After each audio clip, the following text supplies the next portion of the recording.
not going to solve the problem. So let me make it clear.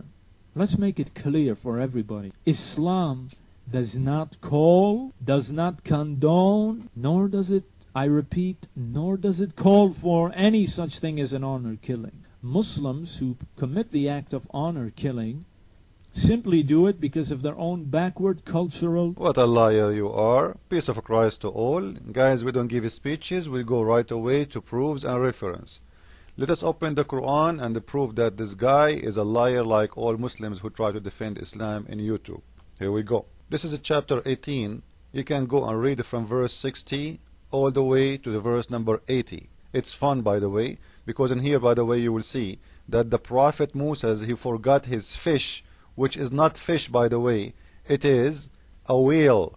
You know, a whale. Imagine how huge is the whale. He forgot his whale on the rock. The Muslims, when they translate it as a fish.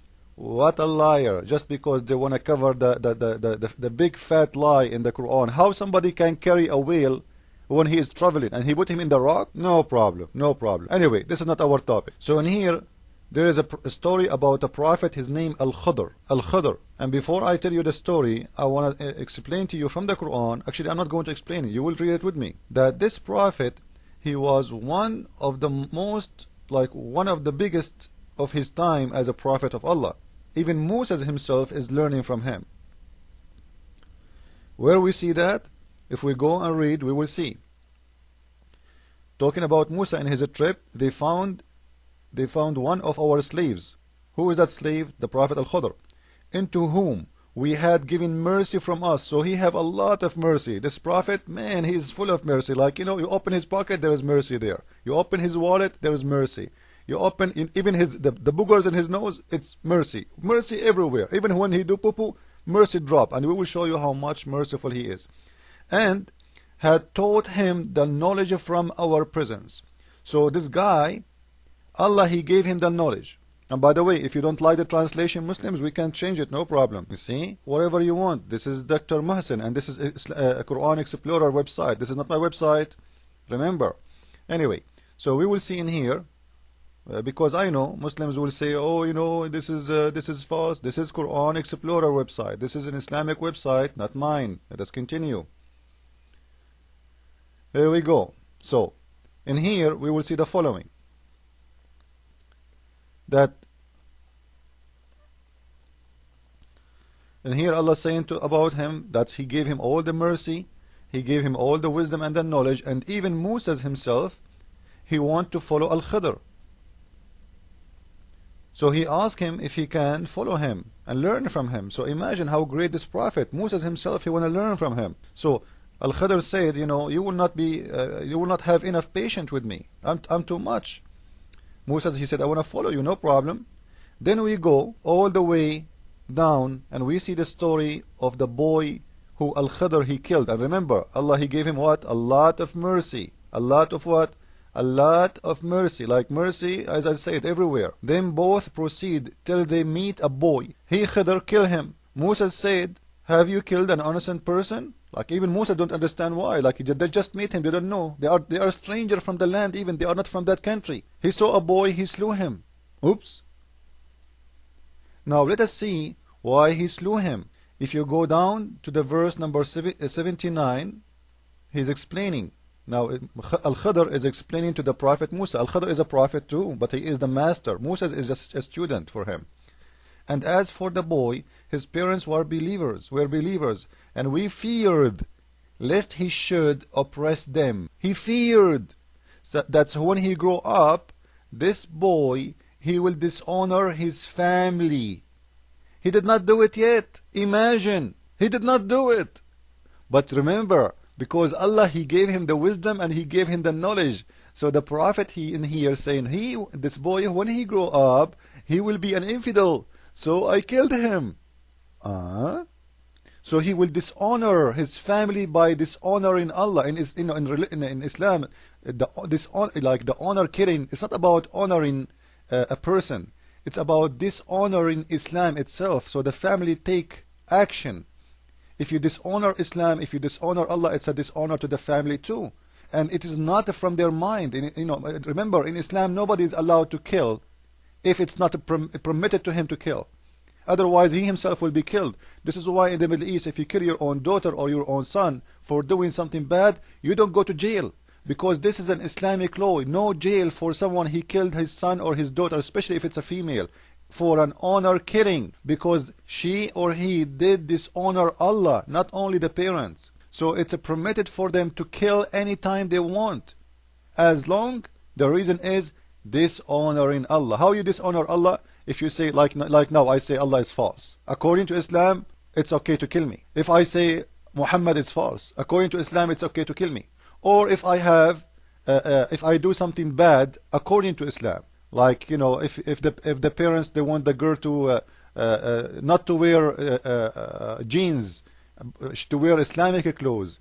If she do those, the Muslims, if they are living in Islamic country, they can kill her. And you see even Muslims doing that even in the West. And exactly those girls and the pictures he is putting there, those girls they did not kill because they said we are out of Islam, but because they're wearing clothes doesn't match with Islam. So according to their parents, according to Islam, they are out of Islam, because if you don't practice Islam, you are out of it. Some parents they don't care because they themselves they are out of Islam already. But some parents, things for them is serious. And in Islam, every Muslim have the right to take an action, not the government. Now, to give more explanation, because some Muslims will say, no, this is all is a lie. This is the official government website of Jordan, Ministry of Islam of Jordan, the Kingdom of Jordan. I will post the link next to my video. Please, everybody, and go and read it. And you will see that the Prophet Al-Kawthar, when he saw the boy, you see, he's just a boy. When he saw him, he slew him by cutting his throat. He put him down and he cut off his head. And then he started tearing his head off with his hand, and by smashing his head against the wall. Man, you imagine, he did not even kill him only. He is torturing him even after death. Imagine how much hate Allah is teaching his prophet. Like, why you are doing this? Okay, you killed him. Why you are cutting his head? Why you are smashing his head in the wall? And actually, if you go and read more, you will see in different explanation that he cut meat from his shoulder, trying to show Moses that it's written in his shoulder, this boy, that he is a kafir. If you go, this is verse number 74. If you go to the verse where the prophet supposedly explaining to Moses, the prophet Moses, why he killed, he said, "And as for the lad whom I killed, his parents were believers and greatest people of that township. And we feared," imagine, he feared that this boy, he will dishonor his family. He did not dishonor them yet. And in here, this is showing you the danger of Islam.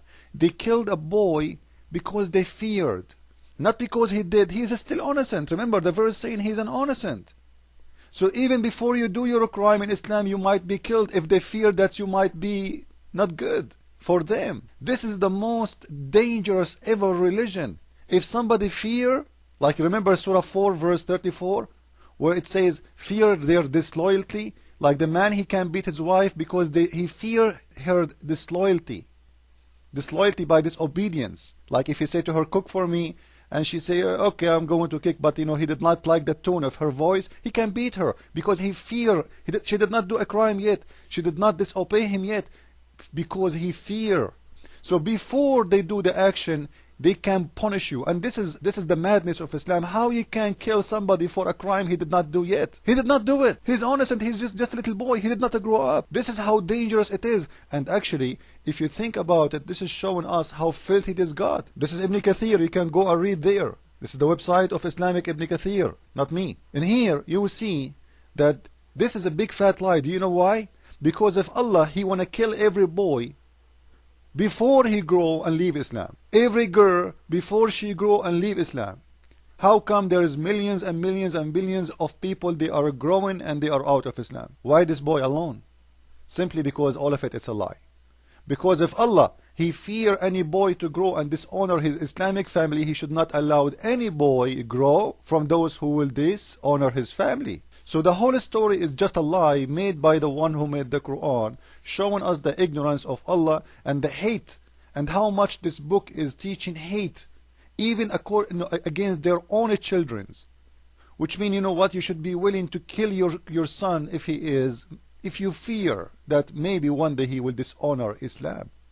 And Islam means Muhammad, by the way. Because after all, everything will go back to Muhammad. You know, and by the way, in Islam, one of the funny things to show you that the God in Islam is Muhammad, not Allah. In Islam, if you curse Allah, you might be forgiven. They give you 3 days to return back to Islam. But if you curse Muhammad, even if you return back to Islam, they will kill you. This is how important Muhammad. If you curse Allah himself, no problem. We give you 3 days to repent. If you curse Muhammad, death is your penalty, even if you repent. This is telling us who is the God in Islam. It is Muhammad. Muhammad, he just used the name of Allah to fool those people, to control them. I think